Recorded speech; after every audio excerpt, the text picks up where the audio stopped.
Burung beo sakit paruh, lalu diperiksa ke klinik satwa. Assalamualaikum warahmatullahi wabarakatuh. Bertemu lagi, hai sahabat cerdas Indonesia. Anak-anak, bertemu lagi dengan Bu Nani Nurcahyani di semester 2. Kali ini Bu Guru akan membahas teks diskusi untuk siswa kelas 9 SMP. Materi yang akan kita bahas kali ini adalah mengenali karakteristik teks diskusi debat. Ini adalah mind map-nya. Dengan membaca, kamu mengenal dunia. Dengan menulis, kamu akan dikenal dunia. Anonim. Kompetensi dasar dan tujuan pembelajaran yang akan kita capai pada pertemuan kali ini, yang pertama yaitu mengidentifikasi informasi dalam teks diskusi berupa pendapat pro dan kontra dalam permasalahan aktual yang dibaca atau didengar. Selanjutnya, menyimpulkan isi gagasan pendapat argumen yang mendukung dan yang kontra serta solusi atas permasalahan aktual dalam teks diskusi yang didengar atau dibaca. Kita akan belajar kali ini KD 3.9 dan 4.9. Mengungkapkan pendapat, ide, dan argumen dalam diskusi. Ini adalah contoh kegiatan diskusi di kelompok kecil di pembelajaran Bu Nani. Kalian pernahkah melihat anggota DPR atau anggota MPR sedang berdiskusi, berdebat di televisi? Pernahkah kalian melihat acara Najwa Shihab? Nah, kalian bisa menonton kegiatan diskusi pada link YouTube yang Bu Guru sertakan di flipbook yang ada di kolom deskripsi. Sekarang kita akan bahas dulu tentang pengertian dari teks diskusi. Teks diskusi adalah teks yang menyajikan berbagai sudut pandang terkait dengan permasalahan tertentu. Dalam teks diskusi ada yang pro atau yang mendukung dan ada yang kontra atau yang menentang. Dalam teks diskusi itu aktivitasnya bisa kita lihat misalnya dalam rapat OSIS, sidang paripurna, kegiatan belajar mengajar, dan kegiatan lainnya. Apa sih tujuan dari teks diskusi? Teks diskusi itu untuk mencari kesepahaman atau kesepakatan pendapat atau gagasan atau permasalahan yang sedang dibahas. Menurut Barwick, diskusi adalah teks yang membantu siswa untuk berpikir jernih dan kritis. Teks diskusi merupakan tulisan yang akan membantu siswa untuk berpikir secara kritis. Apa sih yang ada di dalam diskusi? Pokok-pokoknya itu ada 3. Yang pertama, orang yang mengeluarkan pendapat. Kedua, isi pembicaraan. Yang ketiga, laporan. Nah, selanjutnya ada notula. Oh, kok ada notula bukan notulen? Yang baku adalah notula. Catatannya ada judul, pembicara, moderator, notulis, waktu, peserta, ada acara, ada simpulan dari kegiatan diskusi. Orang yang menulis itu namanya notulis.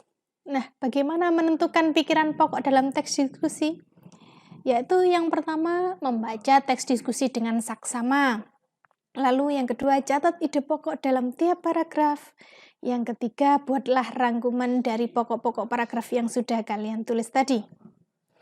Bu Guru berikan contoh teks diskusi tentang pentingnya sarapan pagi. Artinya sarapan pagi itu penting. Moderator itu berbicara, ada kecenderungan remaja putri menghindari sarapan untuk menurunkan berat badan. Lalu bagaimana menurut Anda, penting apa tidak sarapan pagi? Menurut Santi, menurutku itu tidaklah benar. Berarti sarapan pagi itu tidak benar. Hasil riset peneliti Universitas Harvard menunjukkan bahwa orang yang teratur sarapan pagi cenderung 50% tidak mengalami kegemukan. Mira juga berpendapat, saya juga tidak setuju dengan pendapat itu. Menurut Dr. Superbrod, bahwa sarapan itu meningkatkan metabolisme tubuh. Setelah perut kosong, sementara perut kosong akan memperlambatnya.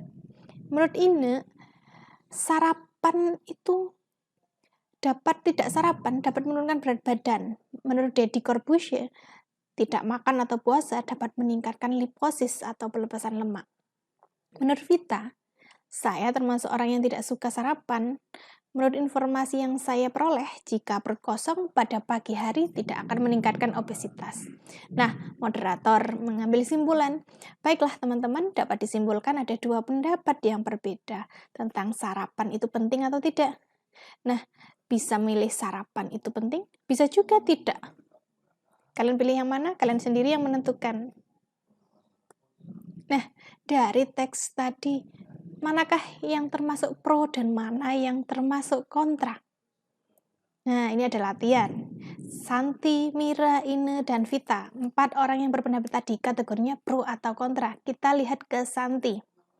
Santi, sarapan menurutku itulah tidak benar. Hasil riset mengatakan bahwa sarapan pagi itu tidak akan mengalami kegemukan. Artinya sarapan pagi dia suka, dia akan melakukan. Berarti dia orang yang pro dengan pentingnya sarapan pagi. Selanjutnya, Mira berpendapat bahwa sarapan itu meningkatkan metabolisme tubuh. Berarti Mira termasuk pendapat yang pro. Ine, tidak sarapan itu tidak menurunkan berat badan. Nah, Ine termasuk yang kontra, tidak suka dengan sarapan pagi. Bagaimana dengan Vita? Vita, saya tidak suka orang yang dia termasuk tidak suka sarapan. Nah, dia berarti tidak menganggap bahwa sarapan itu penting. Artinya Vita berpendapat kontra.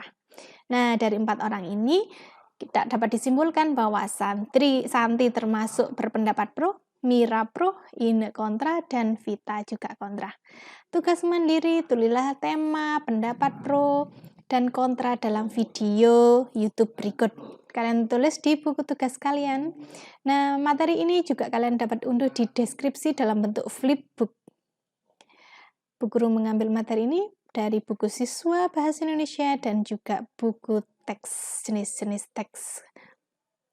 Oke, jangan lupa like dan subscribe channel Bu Guru supaya channel ini bisa lebih berkembang untuk pendidikan Indonesia.